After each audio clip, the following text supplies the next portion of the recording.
Toutes les personnes qui ont bénéficié de paiements indus, qui ont changé de situation administrative, qui ont continué à percevoir les indemnités, ou alors toute autre situation similaire pour laquelle le Trésor a dû décaisser de l'argent de façon indue, ces personnes doivent s'attendre à rembourser l'indu.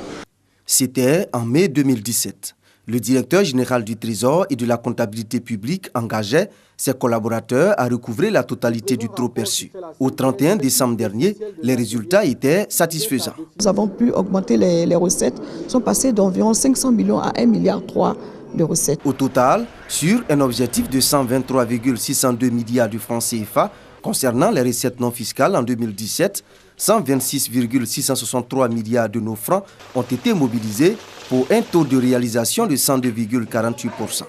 Dès lors, un accent est mis sur les recettes non fiscales représentant tous les produits qui proviennent de sources autres que les impôts pour financer le budget de l'État en 2018. Il est demandé au Trésor public de mobiliser environ 1310,7 milliards de francs CFA. Les recettes non fiscales représentent en termes de prévision environ 100 milliards de francs CFA. Nous estimons que nous pouvons faire mieux que ça.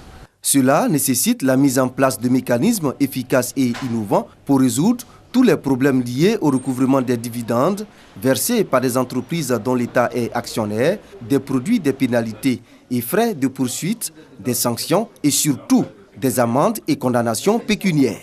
Je voulais savoir, lorsqu'on condamne une personne pour 3 mois de prison ou 1 an avec une amende, lorsque la personne sort de la prison, les amendes sont versées à l'État ou à la justice? Au Trésor public.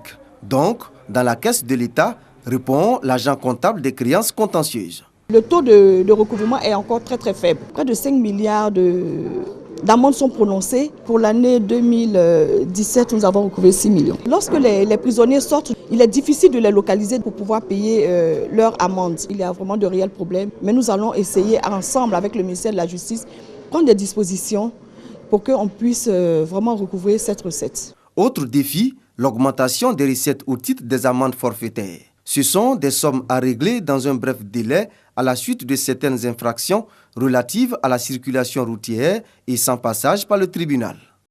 Les statistiques révèlent que les ressources liées aux amendes forfaitaires n'atteignent pas 0,5% des recettes non fiscales sur les 5 dernières années. Dans les pays développés, cependant, les amendes forfaitaires ont un pourcentage élevé dans les recettes non fiscales.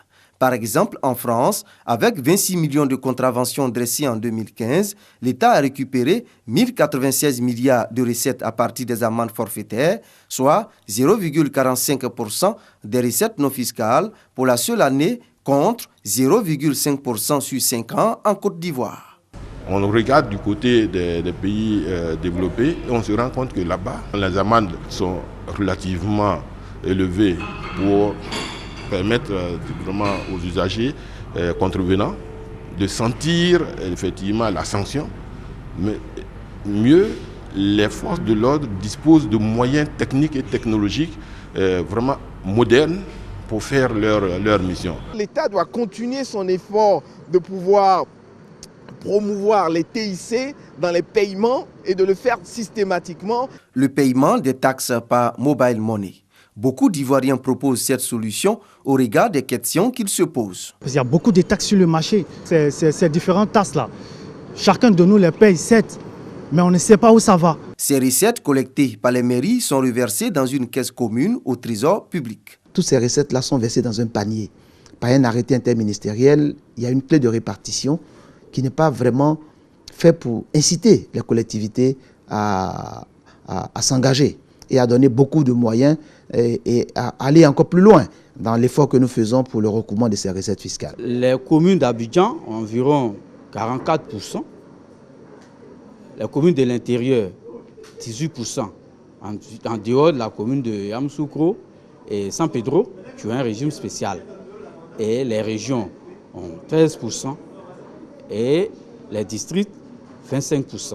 C'est les taux que la loi a définis. Et donc, nous nous en tenons au test. Les taxes prélevées sur les marchés sont des sources importantes de recettes. Un État qui n'a pas les moyens ne peut pas faire face à ses engagements. L'activité qui va être donc menée par le Trésor public a besoin de la contribution de tous.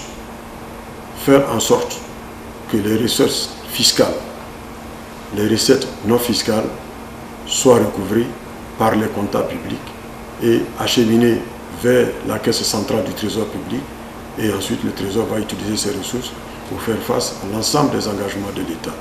Donc nous comptons sur la contribution de toute la population, de tous les acteurs. C'est une invite à la culture fiscale désormais orientée vers les recettes non fiscales pour bâtir une Côte d'Ivoire économiquement forte à partir de ses propres ressources. C'est possible. L'année dernière, 3 227,8 milliards de francs CFA de ressources intérieures ont été mobilisés pour couvrir les dépenses salariales de fonctionnaires et d'investissements.